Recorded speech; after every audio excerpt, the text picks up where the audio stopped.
Hello, good morning students. Today we are going to discuss the fifth chapter electricity. First of all, we should know what is electricity. ಏನಪ್ಪ electricity ಅಂದರೆ electricity is the flow of electrons around a closed circuit.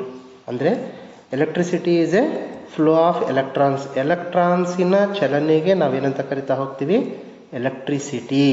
Electric ಅಂದರೆ electrons ಅಂತ ಅರ್ಥ. ಸಿಟಿ ಅಂತ ಹೇಳಿದ್ರೆ moment of electrons, flow of electrons around a closed circuit. ಒಂದು ಸರ್ಕ್ಯೂಟಲ್ಲಿ ಎಲೆಕ್ಟ್ರಾನ್ಸಿನ ಚಲನೆಗೆ ನಾವೇನಂತ ಕರಿತಾ ಹೋಗ್ತೀವಿ, ಎಲೆಕ್ಟ್ರಿಸಿಟಿ. ಹೇಗೆ ನೀರು ಚಲಿಸ್ತದೋ, ಹೇಗೆ ಗಾಳಿ ಚಲಿಸುತ್ತೋ ಅದೇ ರೀತಿಯೇ ಇಲ್ಲಿ ಎಲೆಕ್ಟ್ರಾನ್ಸ್ಗಳು ಚಲಿಸ್ತಿದ್ದಾವೆ. ಅದಕ್ಕೋಸ್ಕರ ಇದನ್ನು ಎಲೆಕ್ಟ್ರಿಸಿಟಿ ಅಂತ ಹೇಳ್ತಾ ಹೋಗ್ತೀವಿ. ಏನು ಎಲೆಕ್ಟ್ರಿಸಿಟಿ ಅಂತ ಹೇಳಿದ್ರೆ, electricity is the flow of electrons around a closed circuit, or electricity is the moment of electrons in a circuit. ಯಾರಪ್ಪ ಇದು ಫಸ್ಟ್ ಕಂಡುಹಿಡಿದಿದ್ದು?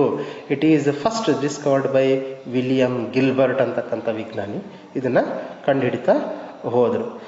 ದೆನ್ ಇಲ್ಲಿ it is consist of electrons in motion. ಇಲ್ಲಿ ನಾವು ಹೇಳಿದ್ವಿ ಎಲೆಕ್ಟ್ರಾನ್ಸ್ ಅಂತಕ್ಕಂಥವು ಮೋಷನ್ನಲ್ಲಿ ಹಿಂಗೆ ಹೋಗ್ತಾ ಇದ್ದಾವೆ. ಈ ಕಡೆಯಿಂದ ಹಿಂಗೆ ಹೋಗ್ತಾ ಇದೆ, ಬಲ್ಪಿಗೆ ಬಂದವು, ಬಲ್ಪಿಂದ ಮತ್ತೆ ವಾಪಸ್ಸು ಬ್ಯಾಟ್ರಿಗೆ ಹೋಗ್ತಾ ಇದೆ. ಒಂದು ಕಡೆ ಬ್ಯಾಟ್ರಿ ಇದೆ, ಇನ್ನೊಂದು ಕಡೆ ಬಲ್ಪ್ ಇದೆ.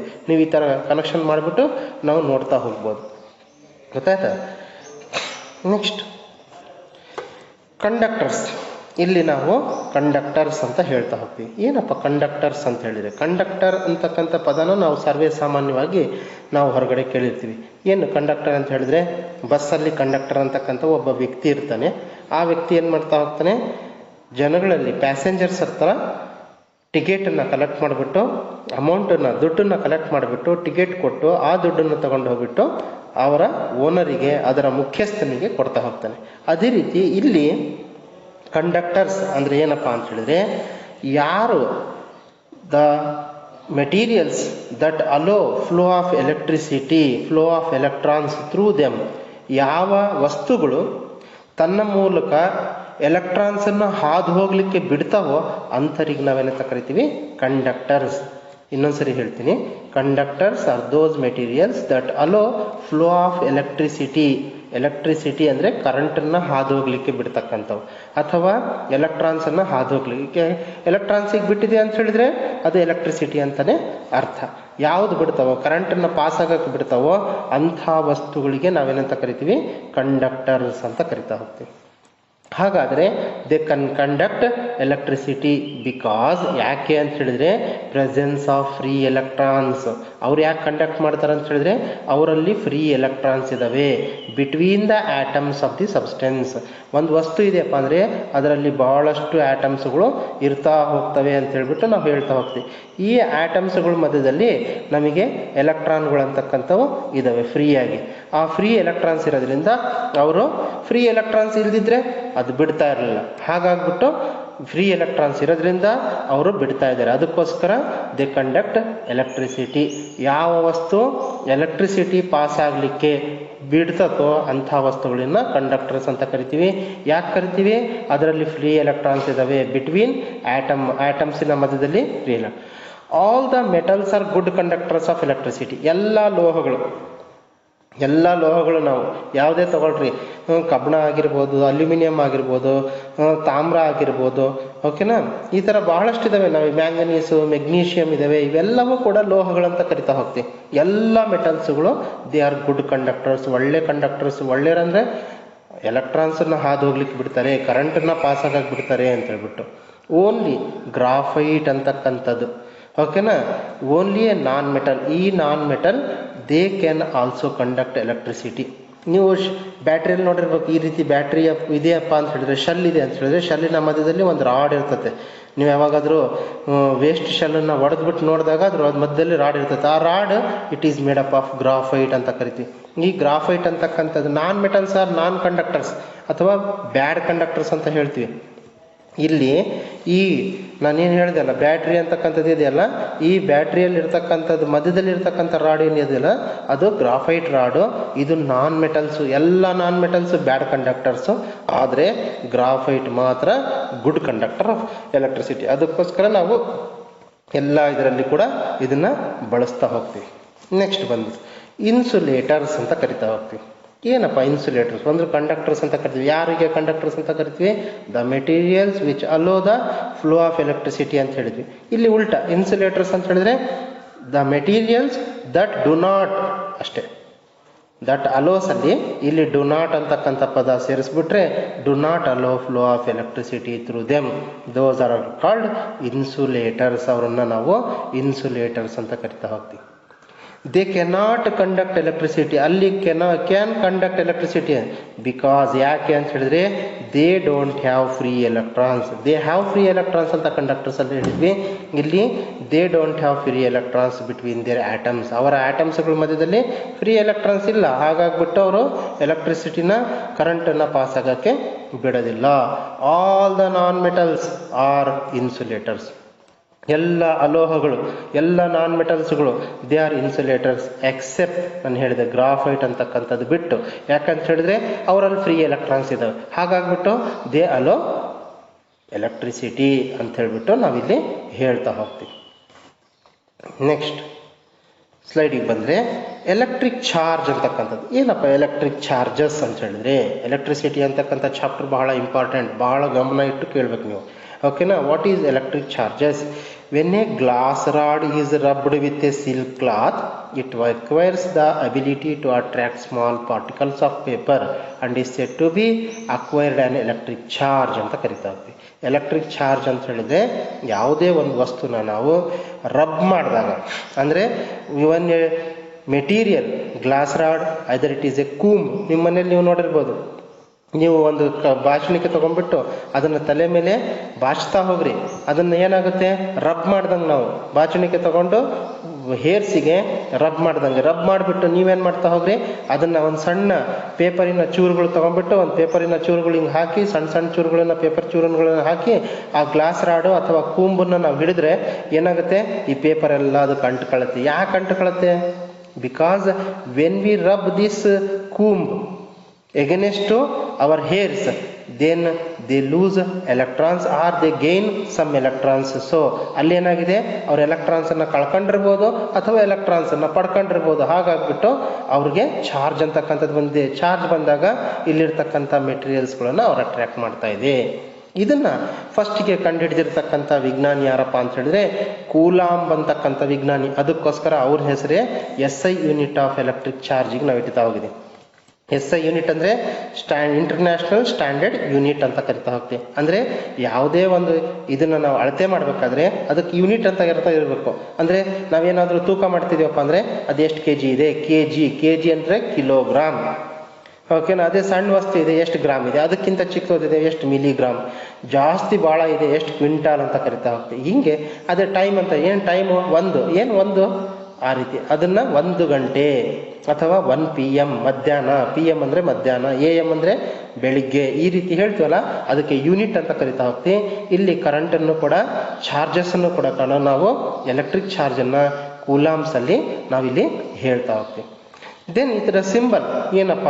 It is a symbol is C ಅಂತಕ್ಕಂಥದ್ದು ಸಿಂಬಲನ್ನು ಕೊಡ್ತಾ ಹೋಗ್ತೀವಿ. ಎಲೆಕ್ಟ್ರಿಕ್ ಚಾರ್ಜಿನ ಸಿಂಬಲ್ C ಅಂತಕ್ಕಂಥದ್ದು. ಮತ್ತು ಅದರ ಯೂನಿಟ್ ಕೂಲಾಂಬ್ ಅಂತಕ್ಕಂಥದ್ದು ಉದ್ದಕ್ಕೆ ಬರೆಯೋ ಬದಲು ಬರೀ C ಅಂತಕ್ಕಂಥದ್ದನ್ನು ಇಲ್ಲಿ ನಾವು ಬರಿತಾ ಹೋಗ್ತೀವಿ. Next electric current. ಆಲ್ರೆಡಿ ನಾವು ಹೇಳಿದ್ವಿ ಎಲೆಕ್ಟ್ರಿಸಿಟಿ ಅಂದರೆ ಏನು ಅಂತ ಹೇಳ್ಬಿಟ್ಟು, ಅದೇ electric current. Electric current is the flow of electrons through a conducting material like copper, iron, manganese etcetera. ಅಲ್ಲಿ ಎಷ್ಟಾದರೂ ಬರೀಬೋದು, ಗೋಲ್ಡ್ ಆಗಿರ್ಬೋದು, ಸಿಲ್ವರ್ ಆಗಿರ್ಬೋದು, ಇವೆಲ್ಲವೂ ಒಂದು ಮೆಟಲ್ಸ್ಗಳೇ. What is electric current?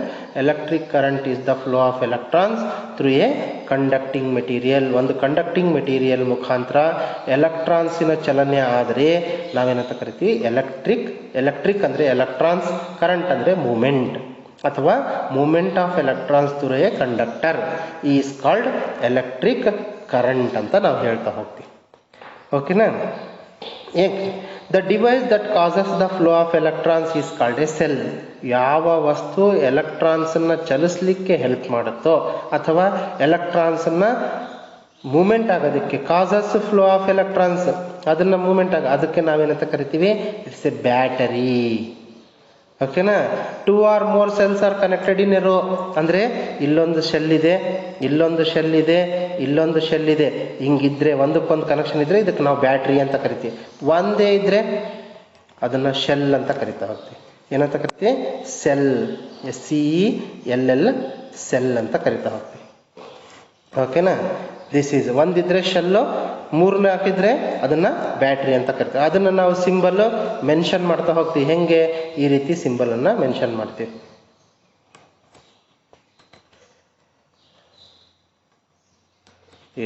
ಈ ರೀತಿ ಇದ್ದರೆ ಬರೀ ಶೆಲ್ ಅಂತ ಹೇಳ್ಬಿಟ್ಟು, ಈ ಥರ ಒಂದಕ್ಕೊಂದು ಇದಿದ್ರೆ ಇನ್ನೊಂದು ಜಾಸ್ತಿ ಇದ್ದರೆ ನಾವು ಅದನ್ನು ಏನಂತ ಕರಿತಾ ಹೋಗ್ತೀವಿ?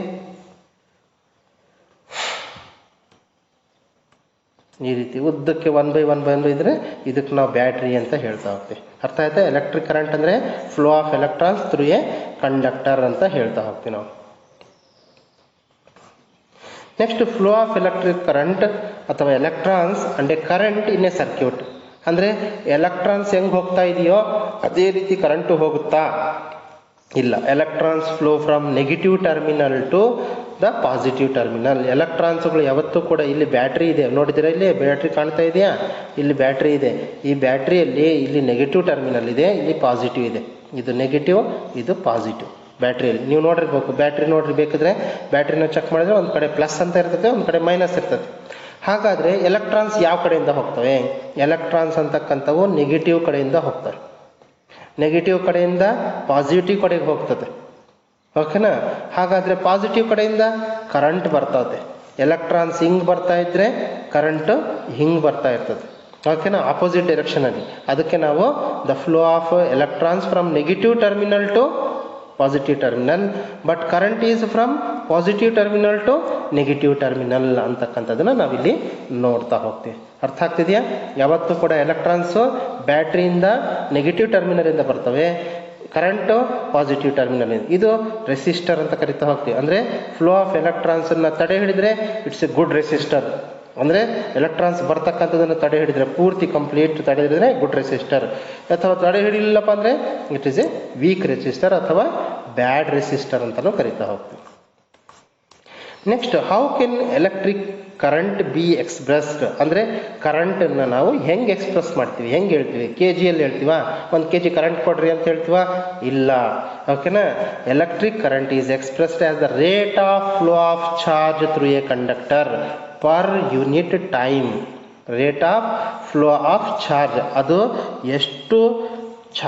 ಎಷ್ಟು ಫ್ಲೋ ಆಫ್ ಚಾರ್ಜ್ ಆಗಿದೆ ಒಂದು ಟೈಮಲ್ಲಿ, ನಿರ್ದಿಷ್ಟವಾಗಿರ್ತಕ್ಕಂಥ ಒಂದು ಟೈಮಲ್ಲಿ ಎಷ್ಟು ಎಲೆಕ್ಟ್ರಾನ್ಸ್ಗಳಲ್ಲಿಂದ ಮೂಮೆಂಟ್ ಆಗಿದ್ದಾವೆ ಅಂತಕ್ಕಂಥದ್ದನ್ನು ನಾವು ಹೇಳ್ತೇವೆ. ಅದನ್ನು ನಾವು electric current, quantity of charge Q, time T, ಎಷ್ಟು ಟೈಮಲ್ಲಿ ಹೋಗಿದ್ದಾವೆ ಅದನ್ನು SI unit of electric current is ampere ಅಂತ ಕರಿತಾ ಹೋಗ್ತೀವಿ. 1 ampere is equal to 1 coulomb per 1 second. ಅಂದರೆ what is ampere? That is 1 coulomb of electric charge flows through a conductor per 1 second. ಅಂದರೆ 1 ಸೆಕೆಂಡಲ್ಲಿ 1 coulomb of charge pass ಆಗಿದ್ರೆ ಅದನ್ನು 1 ಆಂಫೇರ್. 2 ಆಗಿದ್ರೆ 2 ಆಂಫೇರ್ಸ್, 3 ಆಗಿದ್ರೆ 3 ಆಂಫೇರ್ಸ್, 100 ಆಗಿದ್ರೆ 100 ಆಂಫೇರ್ಸ್. ಹಿಂಗೆ ಹೇಳಿದ್ವಿ. ಅಂದರೆ electric current is measured in terms of a ampere. Measured by which instrument? ಅದನ್ನು ಕಂಡುಹಿಡಿಯೋದಕ್ಕೋಸ್ಕರ ಒಂದು ಸಾಧನ, ಒಂದು ಡಿವೈಸನ್ನು ಬಳಸ್ತೀವಿ. ಅದಕ್ಕೆ ನಾವು ಆಮೀಟರ್ ಅಂತ ಕರಿತೇವೆ. ಆ ಮೀಟರ್ ಮುಖಾಂತರ ಎಷ್ಟು ಕರೆಂಟ್ ಚಾರ್ಜ್ ಪಾಸ್ ಆಗಿದೆ ಅಂತಕ್ಕಂಥದ್ದನ್ನು ನಾವು ಅಲ್ಲಿ ನೋಡ್ತಾ ಹೋಗ್ತೀವಿ. ಆ ಕರೆಂಟ್ ಏನು ಮಾಡುತ್ತೆ, ಎಷ್ಟು ಆಂಫೇರ್ಸ್ ಕರೆಂಟ್ ಹೋಗಿದೆ ಅಂತಕ್ಕಂಥದ್ದು ನಮಗೆ ಆ ಮೀಟರ್ ಅಂತಕ್ಕಂಥದ್ದು ತೋರಿಸ್ತಾ ಹೋಗ್ತದೆ. ಆ meter is a device which is use to measure electric current. Electric ಕರೆಂಟನ್ನು ಮೆಜರ್ ಮಾಡೋದಕ್ಕೆ ಬಳಸ್ತಕ್ಕಂಥ ಒಂದು ಇನ್ಸ್ಟ್ರೂಮೆಂಟ್ ಅದು. ಓಕೆನಾ. Next, electric potential and potential difference. ಏನಪ್ಪ ಎಲೆಕ್ಟ್ರಿಕ್ ಪೊಟೆನ್ಷಿಯಲ್ ಅಂದರೆ? Electric potential is the capability of charge to move unit positive charge from one point to another. ಅಂದರೆ electric potential ಅಂತ ಹೇಳಿದ್ರೆ ಒಂದು ಕಡೆಯಿಂದ positive charge from one point to another charge. Capability of charge ಅಂದರೆ ಒಂದು unit positive ಚಾರ್ಜಿಂದ ಇನ್ನೊಂದು point ಎಂಡಿಗೆ ಕಳಿಸ್ತಕ್ಕಂಥ ಇದಕ್ಕೆ electric potential is the capability of a charge to move unit positive charge from one point to another. ಒಂದು ಕಡೆಯಿಂದ ಇನ್ನೊಂದು ಕಡೆ ಕಳಿಸ್ತಕ್ಕಂಥ ಇದಕ್ಕೆ ನಾವು ಎಲೆಕ್ಟ್ರಿಕ್. ಅದೇ ರೀತಿ ಎಲೆಕ್ಟ್ರಿಕ್ ಪೊಟೆನ್ಷಿಯಲ್ ಡಿಫರೆನ್ಸ್ ಅಂತ ಕರಿತಾ ಹೋಗ್ತೀವಿ. ಎಲೆಕ್ಟ್ರಿಕ್ ಪೊಟೆನ್ಷಿಯಲ್ ಡಿಫರೆನ್ಸ್ ಅಂದ್ರೆ ಏನು? It's the work done bring unit positive charge from one point to another. ಅಂದರೆ ಒಂದು ಪಾಯಿಂಟಿಂದ ಇನ್ನೊಂದು ಪಾಯಿಂಟಿಗೆ ಕಳಿಸ್ತಕ್ಕಂಥ ಚಾರ್ಜಿಗೆ ಪೊಟೆನ್ಷಿಯಲ್ ಡಿಫರೆನ್ಸ್. ಹಾಗಾದ್ರೆ ಹೆಂಗೆ ಕಂಡುಹಿಡಿಬೇಕು? It is having a formula. What is that formula? Potential difference V is equal to work done by charge. ಎಷ್ಟು ಕೆಲಸ ಆಗಿದೆ ಅದರ ಚಾರ್ಜ್ ಮೂಮೆಂಟಿಂದ ಅಂತಕ್ಕಂಥದ್ದನ್ನು ಎಲೆಕ್ಟ್ರಿಕ್ ಪೊಟೆನ್ಷಿಯಲ್ ಡಿಫರೆನ್ಸನ್ನು. ಹಾಗಾದರೆ ಅಲ್ಲಿ ನಾವೇನು ಮಾಡ್ತಾ ಹೋಗಿದ್ವಿ, ಇದರಲ್ಲಿ ಕರೆಂಟ್, ಎಲೆಕ್ಟ್ರಿಕ್ ಕರೆಂಟನ್ನು SI ಯೂನಿಟನ್ನು ನಾವು ಆಂಫೇರ್ಸ್ ಅಂತ ಹೇಳಿದ್ವಿ. ಇಲ್ಲಿ SI ಯೂನಿಟ್ ಆಫ್ ಪೊಟೆನ್ಷಿಯಲ್ ಡಿಫರೆನ್ಸಿಗೆ ವೋಲ್ಟೇಜ್ ವಿ ಅಂತ ಕರಿತೀವಿ. ಅಲ್ಲಿ ಎಲೆಕ್ಟ್ರಿಕ್ ಕರೆಂಟನ್ನು ಆಂಫೇರ್ ಎ ಅಂತ ಹೇಳಿದ್ವಿ, ಪೊಟೆನ್ಷಿಯಲ್ ಡಿಫರೆನ್ಸನ್ನು ವಿ ಅಂತಕ್ಕಂಥದ್ದನ್ನು ನಾವಿಲ್ಲಿ ಹೇಳ್ತೇವೆ. ಹಾಗಾದರೆ ಇದು ಹೆಂಗೆ ನಾವು ಮೆಜರ್ ಮಾಡಬೇಕು? It is measuring A separate instrument ಇದೆ, ಅದಕ್ಕೆ ವೋಲ್ಟಾಮೀಟರ್ ಅಥವಾ ವೋಲ್ಟ್ ಮೀಟರ್ ಅಂತ ನಾವು ಹೇಳ್ತಾ ಹೋಗ್ತೀವಿ. ಪೊಟೆನ್ಷಿಯಲ್ ಡಿಫರೆನ್ಸ್ ಕಂಡು ಹಿಡಿತಕ್ಕಂಥದ್ದು ವೋಲ್ಟ್ ಮೀಟ್ರಿಂದ, ಕರೆಂಟನ್ನು ಕಂಡು ಹಿಡಿತಕ್ಕಂಥದ್ದು ಆ ಮೀಟರಿಂದ. ಎಲೆಕ್ಟ್ರಿಕ್ ಕರೆಂಟಿನ ಯೂನಿಟ್ಟು ಆಂಫೇರ್ಸು, ಪೊಟೆನ್ಷಿಯಲ್ ಡಿಫರೆನ್ಸಿನ ಯೂನಿಟ್ಟು ವೋಲ್ಟೇಜ್. ಅರ್ಥ ಆಯ್ತಾ? ಇದು ನಮಗೆ ಇರ್ತಕ್ಕಂಥದ್ದು. Next, what is potential difference important. ಯಾಕಪ್ಪ ನಮಗೆ ವೈ ಈಸ್ ಪೊಟೆನ್ಷಿಯಲ್ ಡಿಫರೆನ್ಸ್ ಅಂತಕ್ಕಂಥದ್ದು ಬಹಳ ಇಂಪಾರ್ಟೆಂಟ್ ಆಗಿದೆ. ಪೊಟೆನ್ಷಿಯಲ್ ಡಿಫರೆನ್ಸ್ ಅಂತಕ್ಕಂಥದ್ದು ಯಾಕೆ ಇಲ್ಲಿ ಇಂಪಾರ್ಟೆಂಟ್ ಅಂತಕ್ಕಂಥದ್ದು ನಾವಿಲ್ಲಿ ನೋಡ್ತಾ ಹೋಗ್ತೀವಿ. ಏನಪ್ಪ, ವಾಟ್ ಈಸ್ ದ ಇಂಪಾರ್ಟೆನ್ಸ್ ಅಥವಾ importance of potential difference? Electric current will flow through a conductor only if there is difference in the electric potential between the two ends of a conductor. ನೀವು ನೋಡಿರ್ಬೇಕು, ಮನೆಯಲ್ಲಿ ನಾವು ಒಂದು shell ತಂದಿರ್ತೀವಿ, ಆ ಶೆಲ್ಲನ್ನು ನಾವು ಗಡಿಯಾರಕ್ಕೆ ಹಾಕಿರ್ತೀವಿ ಅಥವಾ ಬ್ಯಾಟ್ರಿಯಲ್ಲಿ ಹಾಕ್ತಿರ್ತೀವಿ. ಹಾಕಿದಾಗ ಹೀಗೆ ಒಂದ್ರ ಹಿಂದೆ ಒಂದು ಇನ್ನೊಂದು ಶೆಲ್ಲನ್ನು ಹಿಂಗೆ ಹಾಕಿರ್ತೀವಿ, ಸರಿನಾ? ಇಲ್ಲಿಂದ ಇಲ್ಲಿಗೆ ಕನೆಕ್ಷನ್ ಇರ್ತದೆ. ಅಂದರೆ ನೆಗೆಟಿವ್ ಟರ್ಮಿನಲ್ ಇದಾಗಿದ್ದರೆ ಇದು ಪಾಸಿಟಿವ್ ಟರ್ಮಿನಲ್ ಆಗಿರ್ತದೆ. ಅಂದರೆ ಎಲೆಕ್ಟ್ರಾನ್ಸ್ಗಳು ನೆಗೆಟಿವ್ ಟರ್ಮಿನಲಿಂದ ಬರ್ತಿರ್ತವೆ ಅಂತ ಹೇಳ್ಬಿಟ್ಟು ಹೇಳಿದ್ವಿ ನಾವು. ಹಾಗಾದರೆ ಕರೆಂಟು ಪಾಸಿಟಿವ್ ಟರ್ಮಿನಲಿಂದ ಹೋಗುತ್ತೆ. ಇದು ಯಾವಾಗ ಹೋಗುತ್ತೆ? ಇಲ್ಲಿ ಎಲೆಕ್ಟ್ರಾನ್ಸ್ ಜಾಸ್ತಿ ಇದ್ದು ಇಲ್ಲಿ ಎಲೆಕ್ಟ್ರಾನ್ಸ್ ಕಡಿಮೆ ಇದ್ದರೆ ಮಾತ್ರ, ನೆಗೆಟಿವ್ ಟರ್ಮಿನಲ್ಲಿ ಜಾಸ್ತಿ ಇದ್ದು ಪಾಸಿಟಿವ್ ಟರ್ಮಿನಲ್ ಇದ್ದರೆ ಕಡಿಮೆ ಮಾಡಿದ್ರೆ ಮಾತ್ರ ಹೋಗ್ತಾ ಹೋಗುತ್ತೆ. ಇಲ್ಲ ಅಂದರೆ ಇಲ್ಲ, ಹೋಗೋದಿಲ್ಲ. ಹಾಗಾದರೆ ಅರ್ಥ ಏನು? ಆ ಶೆಲ್ ಹೋಗಿದೆ ಅಥವಾ ಆ ಶೆಲ್ಲು ವೀಕ್ ಆಗಿದೆ ನಾವಂತ ಹೇಳ್ತಕ್ಕಂಥದ್ದು ಅರ್ಥ. It is the potential difference in a circuit is provided by a cell or battery. Potential ಡಿಫರೆನ್ಸನ್ನು ನಾನು ಹೇಳಿದ್ದೆ, ಅದರ ಸರ್ಕ್ಯೂಟನ್ನು ಹೆಂಗೆ ಪ್ರೊವೈಡ್ ಮಾಡ್ತೀವಿ? Either it is a single cell or it is made by multiple cells. Multiple cells ಇದ್ದರೆ ಅದನ್ನು ನಾವೇನಂತ ಕರಿತೀವಿ? ಬ್ಯಾಟ್ರಿ ಅಂತ ಕರಿತೀವಿ ಅಂತ ಹೇಳಿದ್ದೆ ನಾನು. ಇದಕ್ಕೆ ನಾವು ಬ್ಯಾಟ್ರಿ ಅಂತ ಹೇಳಿ, ಇದಕ್ಕೆ ಬರೀ ಶೆಲ್ ಒಂದಿದ್ರೆ ಶೆಲ್ಲು, ಒಂದಕ್ಕಿಂತ ಜಾಸ್ತಿ, ಎರಡಕ್ಕಿಂತ ಜಾಸ್ತಿ ಇದ್ದರೆ ಇಟ್ಸ್ ಎ ಬ್ಯಾಟ್ರಿ.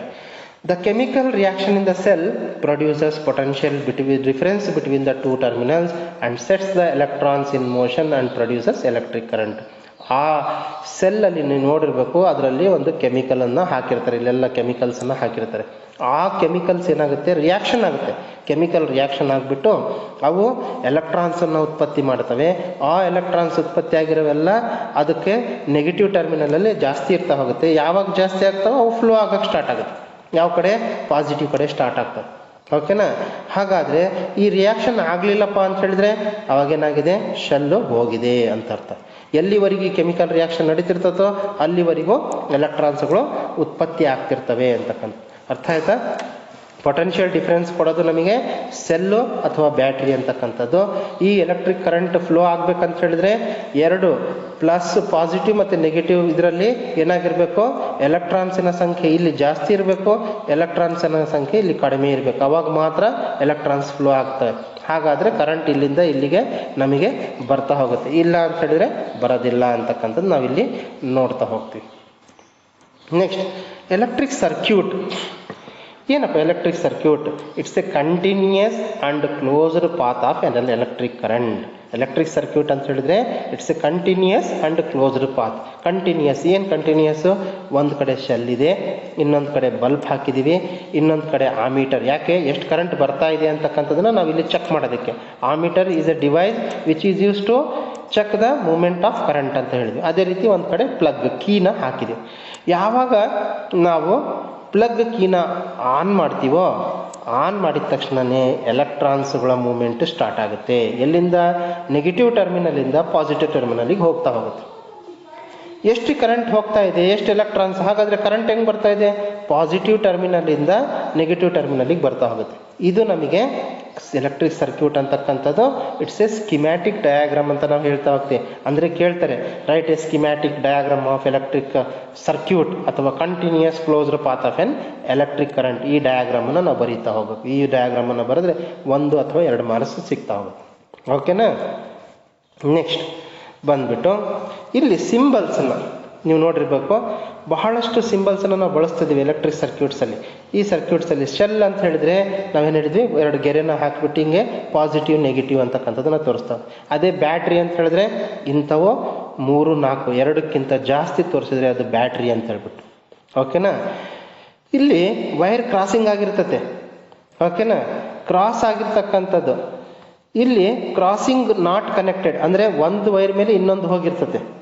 ಆವಾಗ ಕ್ರಾಸಿಂಗ್ ನಾಟ್ ಕನೆಕ್ಟೆಡ್ ಅಂದರೆ ಕ್ರಾಸಿಂಗ್ ಆಗಿದೆ ಆದರೆ ಒಂದಕ್ಕೊಂದು ಕನೆಕ್ಷನ್ ಇಲ್ಲ ಅಂತ ಹೇಳ್ಬಿಟ್ಟು ಈ ರೀತಿ ಸಿಂಬಲ್ಸನ್ನು ತೋರಿಸ್ತಾ ಹೋಗ್ತೀವಿ.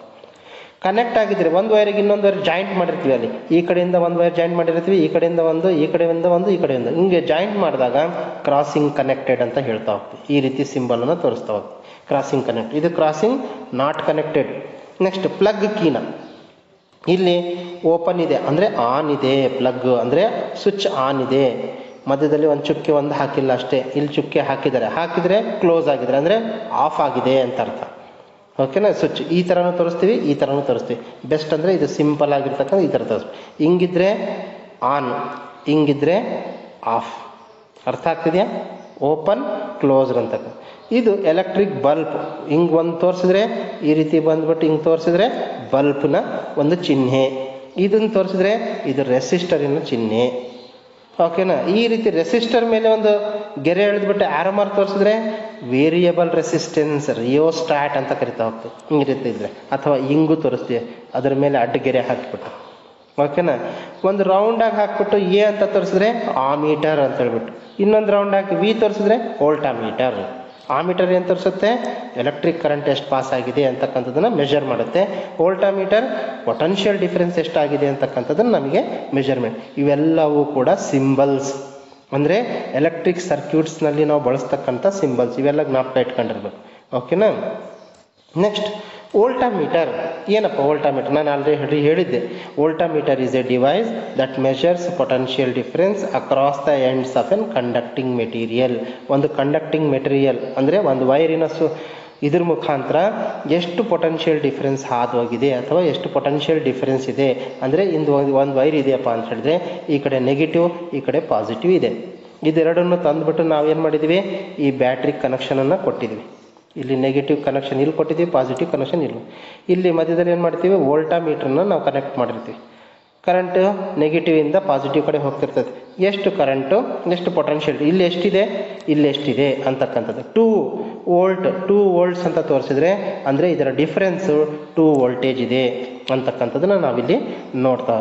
Parallel to the ends of conducting material it's has high resistance. ಇದರಲ್ಲಿ ಹೈ ರೆಸಿಸ್ಟೆನ್ಸ್, ವೋಲ್ಟಾಮೀಟ್ರಲ್ಲಿ ಹೈ ರೆಸಿಸ್ಟೆನ್ಸ್ ಅಂತಕ್ಕಂಥದ್ದು ನಮಗೆ ಇರ್ತಾ ಹೋಗುತ್ತೆ ಅಂತಕ್ಕಂಥ ನಾವು ನೋಡ್ತಾ ಹೋಗ್ತೀವಿ. ಅದೇ ರೀತಿ ಆಮೀಟರ್. ಆಮೀಟರ್ ಅಂತಕ್ಕಂಥದ್ದು ನಾನು ಹೇಳಿದ್ದೆ, ಆಮೀಟರ್ ಈಸ್ ಎ ಡಿವೈಸ್. ಅದು ಒಂದು ವಸ್ತು, ಅದು ಒಂದು ಸಾಧನ.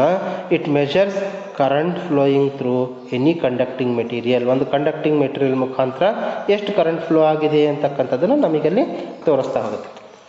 And it is connected in series. ಇಲ್ಲಿ ಆಮೀಟರ್ ಅಂತಕ್ಕಂಥದ್ದನ್ನು ನಾವು ಸೀರೀಸಲ್ಲಿ ಕನೆಕ್ಟ್ ಮಾಡ್ತಾ ಹೋಗ್ತೀವಿ. It has low resistance. ಇದರಲ್ಲಿ ರೆಸಿಸ್ಟೆನ್ಸ್ ಕಡಿಮೆ ಇರ್ತದೆ. ಯಾಕೆ ಅಂತ ಹೇಳಿದ್ರೆ ಅಲ್ಲಿ ಲೋ ರೆಸಿಸ್ಟೆನ್ಸ್ ಇದ್ದರೆ ಕರೆಂಟ್ ಫ್ಲೋ ಆಗಬೇಕು. ಎಷ್ಟು ಕರೆಂಟ್ ಫ್ಲೋ ಆಗಿದೆ ಅಂತಕ್ಕಂಥದ್ದನ್ನು ಇದು ಆಮೀಟರ್ ಕಂಡುಹಿಡಿತಾ ಹೋಗುತ್ತೆ. ಹೈ ರೆಸಿಸ್ಟೆನ್ಸ್ ಇದ್ದರೆ ಕಂಡುಹಿಡಿಯೋದಿಲ್ಲ, ಎಷ್ಟು ಫ್ಲೋನೇ ಆಗೋದಿಲ್ಲಲ್ಲ. ಅಲ್ಲಿ ವೋಲ್ಟಾಮೀಟ್ರಲ್ಲಿ ಹೈ ರೆಸಿಸ್ಟೆನ್ಸ್ ಇರಬೇಕು, ಯಾಕಂದರೆ ಬಂದು ಎಲ್ಲ ಎಲೆಕ್ಟ್ರಾನ್ಸ್ಗಳು ಒಂದು ಕಡೆ ಸೇರಬೇಕು. ಆವಾಗ ಅದ್ರ ಪೊಟೆನ್ಷಿಯಲ್ ಡಿಫ್ರೆನ್ಸ್ ಗೊತ್ತಾಗುತ್ತೆ. ಇಲ್ಲೆಷ್ಟು ಕಡಿಮೆ ಇದೆ, ಇಲ್ಲೆಷ್ಟು ಕಡಿಮೆ ಇದೆ. ಡ್ಯಾಮ್ನಲ್ಲಿ ನೀರು ನಿಲ್ಲಿಸ್ದಂಗೆ ನಾವು ಡ್ಯಾಮಲ್ಲಿ ಏನು ಮಾಡ್ತಾರೆ? ನೀರು ತಂದುಬಿಟ್ಟು ನಿಲ್ಲಿಸ್ತಾರೆ. ನಿಲ್ಲಿಸಿದಾಗ ಗೊತ್ತಾಗುತ್ತೆ ಎಷ್ಟು ನೀರು ಬಂದು ಶೇಖರಣೆ ಆಗಿದೆ ಅಂತಕ್ಕಂಥದ್ದು. ಬಂದಿದ್ದ ನೀರನ್ನೆಲ್ಲ ಹಾಗೆ ಬಿಟ್ಟುಬಿಟ್ರೆ ಗೊತ್ತಾಗೋದಿಲ್ಲ. ಬಡೆ ಬಂದಿರೋದ್ರಲ್ಲಿ ಹಾದಾಗ ಬಿಟ್ಟಿದ್ರೆ ಎಷ್ಟು ಹೋಗಿದೆ ಅಂತಕ್ಕಂಥದ್ದು ಗೊತ್ತಾಗುತ್ತೆ, ನಿಲ್ಲಿಸಿದ್ರೆ ಎಷ್ಟಿದೆ ಅಂತಕ್ಕಂಥದ್ದು ಗೊತ್ತಾಗುತ್ತೆ. ಹಾಗೆ ಇಲ್ಲೂ ಕೂಡ ನಮಗೇನಾಗುತ್ತೆ, ಆ ಮೀಟರಲ್ಲಿ ಲೋ ರೆಸಿಸ್ಟೆನ್ಸು, ಇದನ್ನು ಸೀರೀಸಲ್ಲಿ ಕನೆಕ್ಟ್ ಮಾಡ್ತಾ ಹೋಗ್ತೀವಿ. ವೋಲ್ಟಾ ಮೀಟ್ರಲ್ಲಿ ಹೈ ರೆಸಿಸ್ಟೆನ್ಸು, ಅದನ್ನು ಪ್ಯಾರಲಲ್ ಆಗಿ ಕನೆಕ್ಟ್ ಮಾಡ್ತೀವಿ. ವೋಲ್ಟಾ ಮೀಟ್ರನ್ನ ಪ್ಯಾರಲಲ್ ಆಗಿ ಈ ರೀತಿ ಕನೆಕ್ಟ್ ಮಾಡ್ತಾ ಹೋಗ್ತೀವಿ. ಇದನ್ನು ಏನು ಮಾಡ್ತಾ ಹೋಗ್ತೀವಿ ನಾವು ಸೀರೀಸಲ್ಲಿ ಹೇಳ್ತೀವಿ. ನೆಕ್ಸ್ಟ್ ಬಂದ್ಬಿಟ್ಟು ಓಮ್ಸ್ ಲಾ ಏನು ಹೇಳುತ್ತಪ್ಪ ohm's law? Ohm's law states that, ಇದು ಬಹಳ important. What is Ohm's law ಅಂತ ಬಹಳಷ್ಟು ಸರಿ ಎಕ್ಸಾಮ್ಸಲ್ಲಿ ಕೇಳ್ತಾ ಹೋಗ್ತಾರೆ. What is Ohm's law? Ohm's law states that the current flowing through a conductor is directly proportional to potential difference between its ends. All the physical conditions remain the same. ಅಂದರೆ ಎಷ್ಟು current flow ಆಗುತ್ತಪ್ಪ, ಇವಾಗ for example ನಮ್ಮಲ್ಲಿ ಒಂದು battery ಇದೆ, ಇದು negative, ಇದು positive ಅನ್ಕೊಳ್ಳೋದು, ಓಕೆನಾ? ಇದು ಬ್ಯಾಟ್ರಿ, ಬಿ ಬ್ಯಾಟ್ರಿ ಅಂತ. ಇದಕ್ಕೆ ನಾವು ಕನೆಕ್ಷನನ್ನು ಕೊಟ್ಟಿದ್ದೀವಿ, ವೈರ್ ಕನೆಕ್ಷನನ್ನು ಕೊಟ್ಟಿದ್ದೀವಿ. ಕರೆಂಟು ಈ ಕಡೆಯಿಂದ ಎಲೆಕ್ಟ್ರಾನ್ಸ್ ಹೋಗುತ್ತವೆ, ಈ ಕಡೆಯಿಂದ ಕರೆಂಟ್ ಬರ್ತಾ ಇದೆ ಅಂತಕ್ಕಂಥ. ಎಷ್ಟು ಕರೆಂಟ್ ಬರ್ತಾ ಇದೆ, ಎಷ್ಟು ಎಲೆಕ್ಟ್ರಾನ್ಸ್ ಬರ್ತಾ ಇದೆ, ಇದರಲ್ಲಿ ಎಷ್ಟು ಪೊಟೆನ್ಷಿಯಲ್ ಡಿಫರೆನ್ಸ್ ಇದೆಯೋ, ಅಂದರೆ ಎಷ್ಟು ವೋಲ್ಟ್ ಬ್ಯಾಟ್ರಿ ಇದೆಯೋ ಅಷ್ಟು ವೋಲ್ಟ್ ಕರೆಂಟ್ ಬರ್ತತೆ ಅಂತ ಹೇಳ್ಬಿಟ್ಟು ಹೇಳ್ತೀವಲ್ಲ ನಾವು. 2 volts ಬ್ಯಾಟ್ರಿ ಕೊಟ್ಟರೆ 2 volts ಕರೆಂಟ್ ಬರ್ತತೆ. ಅದನ್ನೇ ಇಲ್ಲಿ ಓಮ್ಸ್ ಅಂತಕ್ಕಂಥ ವಿಜ್ಞಾನಿ ಹೇಳ್ತಾ ಹೋಗ್ತಾನೆ. ಏನು ಹೇಳ್ತಾನೆ? The current flowing through a conductor, ಒಂದು ಕಂಡಕ್ಟರ್ನ ಮುಖಾಂತರ ಒಂದು ಕರೆಂಟ್ ಫ್ಲೋ ಆಗ್ತಿದೆ ಅಂದರೆ ಅದು ಡೈರೆಕ್ಟ್ಲಿ ಪ್ರಪೋರ್ಷನಲ್ ಟು, ಎದಕ್ಕೆ ಪ್ರಪೋರ್ಷನಲ್ ಆಗಿದೆ? Between the potential difference between its end and all the physical conditions. ಬೇರೆ ಎಲ್ಲ ಫಿಸಿಕಲ್ ಕಂಡೀಷನ್ಸ್ಗಳು ಸೇಮ್ ಆಗಿರ್ತದೆ. ಅದಕ್ಕೋಸ್ಕರ ಇದನ್ನು ಫಾರ್ಮುಲಾ ನಾವೇನಂತ ಕರಿತಾ ಹೋಗ್ತೀವಿ? I is directly proportional to V ಅಂತಕ್ಕಂಥದ್ದು. ಯಾಕಂದರೆ ಕರೆಂಟ್ ಐ ಅಂದರೆ ಕರೆಂಟ್, ಇಟ್ಸ್ ಕರೆಂಟಿನ ಸಿಂಬಲ್ ಇದು. I is directly proportional to V. ಅದನ್ನು ನಾವು ಪ್ರಪೋರ್ಷನಾಲಿಟಿ ಕಾನ್ಸ್ಟೆಂಟನ್ನು ತೆಗೆದ್ರೆ ಐ ಬೈ ವಿ ಅಥವಾ V by I is equal to, ಈ ಕಡೆ ಕಳಿಸ್ತಾ ಹೋಗ್ತೀನಿ, V by I is equal to constant ಅಂತಕ್ಕಂಥದ್ದು. ಆ ಕಾನ್ಸ್ಟೆಂಟನ್ನು ನಾವು ತೆಗೆದಾಗ V by I is equal to R resistance ಅಂತಕ್ಕಂಥದ್ದು ನಾವಿಲ್ಲಿ ಹೇಳ್ತಾ ಹೋಗ್ತೀವಿ. ವಾಟ್ ಈಸ್ ಓಮ್ಸ್ ಲಾ ಕೇಳ್ತಾರೆ exam, 1 marks question. The current flowing through a conductor is directly proportional to potential difference between its end. I is directly proportional to V ಅಂತಲೂ ಬರಿಬೋದು, ಅಥವಾ ನಾವು ಏನಂತ ಬರಿಬೋದು? I V by I is equal to R ಅಂತ ಬರೆದ್ರು ಒಂದೇ, I is directly proportional to V ಅಂದರು ಬರೆದ್ರು ಒಂದೇ. That is Ohm's law. Ohm's law ಅಂತ ಹೇಳಿದ್ರೆ the current flowing through a conductor is directly proportional to the potential difference between its ends provided all the physical conditions remain same. ಅದೆಲ್ಲ ಇದು ಈ last sentence ಬರೀಲಿಂದ್ರೂ ನಡೀತದೆ, ಆದರೆ ಇದು ಮಾತ್ರ ಬರೀಲೇಬೇಕು. ಯಾವುದು? The current flowing through a conductor is directly proportional to potential difference between its ends ಅಂತಕ್ಕಂಥದ್ದನ್ನು ನಾವಿಲ್ಲಿ ಬರಿತಾ ಹೋಗಬೇಕು. ದೆನ್ ಆರ್ ಅಂತ ಹೇಳಿದ್ವಿ. ಏನಪ್ಪ ಆರ್ ಅಂತ ಹೇಳಿದ್ರೆ? R stands for resistance. R ಅಂತ ಹೇಳಿದ್ರೆ ಇದನ್ನು ರೆಸಿಸ್ಟೆನ್ಸ್ ಅಂತ ಕರಿತೀವಿ. ಕಾನ್ಸ್ಟೆಂಟಿಗೆ resistance, given conductor wire at a given temperature. R ಅಂತ ಹೇಳಿದ್ರೆ ರೆಸಿಸ್ಟೆನ್ಸ್ ಅಂತಕ್ಕಂಥದ್ದು ನಾವಿಲ್ಲಿ ನೋಡ್ತಾ ಹೋಗ್ತೀವಿ. ನೆಕ್ಸ್ಟ್, ಹಾಗಾದರೆ ರೆಸಿಸ್ಟೆನ್ಸ್ ಅಂದರೆ ಏನು? Resistance is the property of a conductor to resist the flow of electrons through it. Resistance ಅಂತ ಹೇಳಿದ್ರೆ ಅದು ಒಂದು ಪ್ರಾಪರ್ಟಿ, ಅಂದರೆ ಗುಣ. ಯಾವುದ್ರದ್ದು? ಕಂಡಕ್ಟರಿನ ಗುಣ, ಒಂದು ವೈರಿನ ಗುಣ. ಏನು ಗುಣ ಅದು? Flow of resist. ರೆಸಿಸ್ಟ್ ಅಂದರೆ ತಡೆ ಹಿಡಿಯೋದು. ಏನ? ಫ್ಲೋ ಆಫ್ ಎಲೆಕ್ಟ್ರಾನ್ಸಿನ. ಫ್ಲೋ ಆಫ್ ಎಲೆಕ್ಟ್ರಾನ್ಸನ್ನು ತಡೆ ಹಿಡಿತಕ್ಕಂಥ, ಯಾರು ಹೆಚ್ಚಾಗಿ ಎಲೆಕ್ಟ್ರಾನ್ಸನ್ನ ತಡೆ ಹಿಡಿತಾರೋ ಅವರಿಗೆ ಬ್ಯಾಡ್ ಕಂಡಕ್ಟರ್ ಅಂತ ಹೇಳಿದ್ದೆ ನಾನು. ಇನ್ಸುಲೇಟರ್ಸ್ ಅಂತ ಕರಿತೀವಿ. Non metals are all bad conductors because it is have having resistance power. ಅದಕ್ಕೆ ಫ್ಲೋ ಆಫ್ ಎಲೆಕ್ಟ್ರಾನ್ಸನ್ನು ತಡಿತಕ್ಕಂಥ ಭಾಳ ಕೆಪಾಸಿಟಿ ಇದೆ. ಅದಕ್ಕೋಸ್ಕರ ನಾವು ರೆಸಿಸ್ಟೆನ್ಸ್ ಅಂದರೆ ಇಟ್ಸ್ ಎ ಪ್ರಾಪರ್ಟಿ ಆಫ್. ಕಡಿಮೆ ಇತ್ತಪ್ಪ ಅಂದರೆ ಗುಡ್ ಕಂಡಕ್ಟರ್. ಅದಕ್ಕೆ ತಾಮ್ರ ಏನು ಮಾಡುತ್ತೆ? ಅದರಲ್ಲಿ ಕರೆಂಟಿಗಿಟ್ಟರೆ ಕರೆಂಟ್ ಅದರಲ್ಲಿ ಪಾಸ್ ಆಗುತ್ತೆ, ಹೌದಲ್ಲ? ಕಬ್ಬಣ ಆದರೆ ಕಬ್ಬಣದಲ್ಲಿ ಕರೆಂಟ್ ಪಾಸ್ ಆಗುತ್ತೆ. ಪ್ಲಾಸ್ಟಿಕ್ಕಲ್ಲಿ ಕರೆಂಟ್ ಪಾಸ್ ಆಗೋದಿಲ್ಲ. ಯಾಕೆ ಪಾಸ್ ಆಗೋದಿಲ್ಲ? It is having high resistance. ಅದನ್ನು ಎಲೆಕ್ಟ್ರಾನ್ಸ್ ಮೂವ್ಮೆಂಟ್ ಆಗೋಕ್ಕೆ ಬರೋದಿಲ್ಲ. ಬಟ್ಟೆ ಆಗಿರ್ಬೋದು, ಪೇಪರ್ ಆಗಿರ್ಬೋದು, ಇವೆಲ್ಲವೂ ಕೂಡ ಅವನ್ನು ತಡೆ ಹಿಡಿತಾ ಹೋಗುತ್ತೆ. ಹಾಗಾದರೆ ಓಮ್ಸ್ ಲಾ ಮುಖಾಂತರ ಏನು ಹೇಳ್ತಾ ಇರ್ತೀವಿ, R is equal to V by I ಅಂತಕ್ಕಂಥದ್ದು. That is resistance is equal to V by I.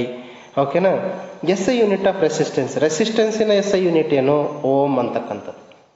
ಕರೆಂಟಿನ ಯೂನಿಟ್ ಆಂಫೇರ್ಸ್ ಅಂತ ಹೇಳಿದ್ವಿ. ಪೊಟೆನ್ಷಿಯಲ್ ಡಿಫರೆನ್ಸ್ ಇಂದು ವೋಲ್ಟ್ ಅಂತ ಹೇಳಿದ್ವಿ. ಕರೆಂಟಿನ ಸಿಂಬಲ್ ಐ, ಆಂಫೇರ್ಸಿನ symbol A, potential difference symbol V, S I unit. ಇಲ್ಲಿ resistance ohm, ಎಷ್ಟು ಓಮ್ಸ್ ಇದೆ ರೆಸಿಸ್ಟೆನ್ಸ್ ಅಂತಕ್ಕಂಥದ್ದನ್ನು ನಾವಿಲ್ಲಿ ಹೇಳ್ತಾ ಹೋಗ್ತೀವಿ. ಇಲ್ಲಿ if the potential difference around the 2 units of the wire is 1 volt and the current flowing through the wire is 1 ampere, then the resistance of the wire is said to be 1 ohm.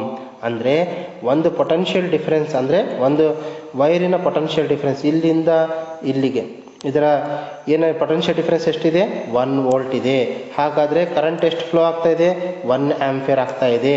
ಹಾಗಾದರೆ ಅದರ resistance ಎಷ್ಟಿದೆ, 1 ohm ಇದೆ ಅಂತಕ್ಕಂಥದ್ದು. ಅರ್ಥ ಆಗ್ತಿದೆಯಾ? ಒಂದು ವೈರಿನ voltage difference, potential difference ಎಷ್ಟಿದೆ, 1 volts ಇದೆ. ಅದರಲ್ಲಿ ಕರೆಂಟ್ ಎಷ್ಟು ಮೂವ್ ಆಗ್ತಿದೆ, 1 ಆಂಪಿಯರ್. ಹಾಗಾದರೆ ಅದರ ರೆಸಿಸ್ಟೆನ್ಸು 1 ಓಮ್ ಅಂತಕ್ಕಂಥದ್ದು ನಾವು ಜ್ಞಾಪಕ ಇಟ್ಕೊಂಡಿರ್ಬೇಕು. ಗೊತ್ತಾಯ್ತಾ?